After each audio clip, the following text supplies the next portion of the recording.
حافظ نعیم الرحمان امیر جماعت اسلامی منتخب ہونے کے بعد پہلی بار کوئٹہ تشریف لائے، جہاں انہوں نے عبدالحق ہاشمی اور مولانا ہدایت الرحمان کے ہمراہ جلسے سے خطاب کرتے ہوئے کہا کہ بلوچستان کا امن یہاں کی ترقی کا ضامن ہے، بلوچوں اور پشتونوں کو عزت دی جائے۔ 50 کی دہائی میں یہاں سے گیس نکلی تھی، لیکن صوبے کے بڑے علاقوں میں تاحال گیس میسر نہیں۔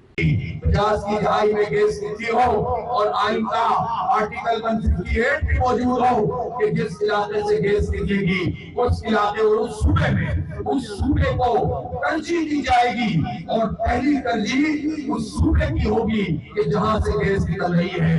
لیکن آج بھی بلوچستان کے ایک بہت بڑے علاقے میں گیس موجود نہیں ہوتی ہے۔ ہاں، ہم مانتے ہیں کہ پائپ لائن کا بچھانا اور ہر گھر تک دور دراز علاقوں تک پہنچانا یہ مشکل عمل تو ہے، لیکن اتنے طویل عرصے میں تو اس کو بھی ہو جانا چاہیے تھا۔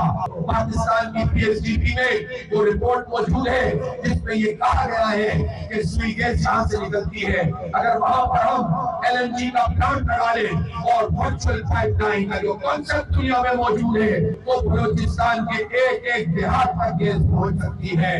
لیکن یہ لوگ یہ کام نہیں کرتے ہیں، یہ حکمران طبقہ اس حق کے لیے آواز نہیں اٹھاتا ہے کہ گیس کا مسئلہ ہو یا پھر ریکوریٹ کا معاملہ ہو، سینڈک کا معاملہ ہو۔ معدنیات اتنا رچ علاقہ یہ موجود ہے، سب کچھ یہاں پر دولت موجود ہے، لیکن سونے کے اوپر، تانبے کے اوپر جو لوگ ہیں اگر وہاں پر بھوک میں مبتلا ہو، اگر وہاں ان کے اوپر ظلم کیا جاتا ہو، تو پھر آپ کس بات کی تلقین کرتے ہیں کہ سب بہت اچھے شہری بن کر اس پورے نظام کی تابعداری کرنا شروع کر دیں؟ جو لاپتہ ہے، کوئی 10 سال سے لاپتہ ہے، کوئی 5 سال سے لاپتہ ہے، کوئی 15 سال سے لاپتہ ہے۔